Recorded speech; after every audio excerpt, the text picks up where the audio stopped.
back in the moment. Is this in some way, in many ways, a tougher season than even your rookie season when you kind of think of everything and the expectation and where this organization is going to come since, 2017 to now? It's probably a more disappointing season, yeah, because what we expected of ourselves, what we had built year before. So that's how I take it. And Joel said last week that it's the most frustrating season that he's ever had in his 11 years, just because the hopes were so high, the expectations were so high. So you kind of feel that same way about it? Yeah, feel pretty similar to how he feels. There was an ESPN report that you had already kind of spoken to the front office about their plans for the offseason and whatnot, and how they want to address things. Did you leave that conversation feeling better about the direction of the organization? I mean, I haven't had any conversations about any of that yet.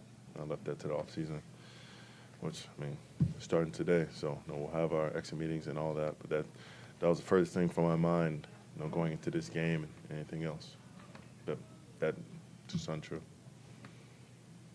And Myles, when you look at you guys versus the Ravens, AFC North champs, you guys kind of bring up the rear.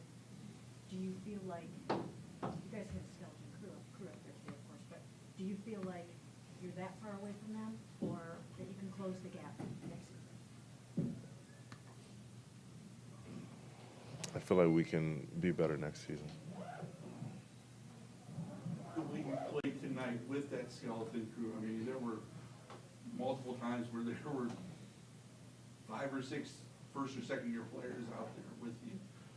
Does that give you more confidence about what this, how quick you guys can turn things around because of the way they performed against the Ravens? You guys did against one of the best teams in the division.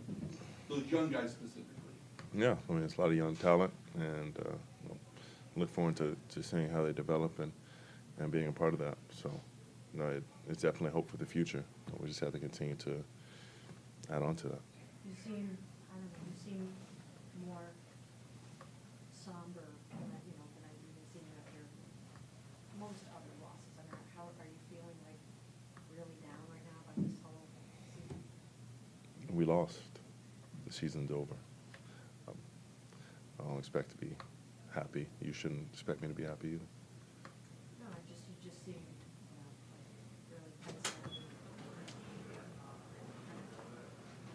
Are you looking forward, how much are you looking forward to having the conversation that you want to have in the front office?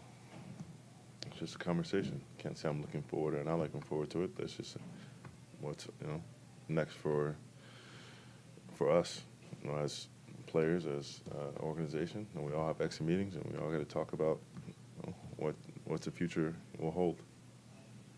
Outside of those conversations, what's next for you specifically, in terms of recovery from this season and then sort of, refocusing and getting ready for, for the next season and, next stage of, Definitely got some recovering to do. It was a tough game. I feel like mentally I was not ready to go, but my legs were killing me going into it, and it was tough to deal with. And just got to use this time that we now have to get back, feeling right, and then continue to improve. Myles, obviously, you came into the game tied with Trey for the 14 sacks. Lamar's so hard to sack, but how do you feel about, you got there, almost got there a couple times, but you just weren't able to quite get there. How do you feel about where you stand with your total right now? It's never enough. Myles, when you said that this season was the most disappointing one since your rookie year, was it just because the expectations were high and you didn't meet them? Yeah.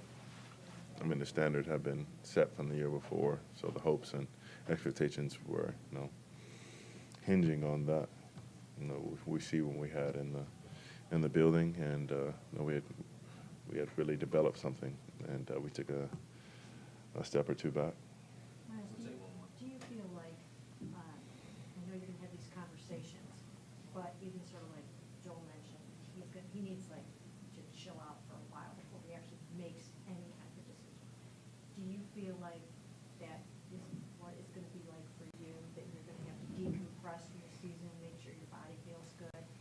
process, everything that you talk to those guys about before you make any decisions about anything?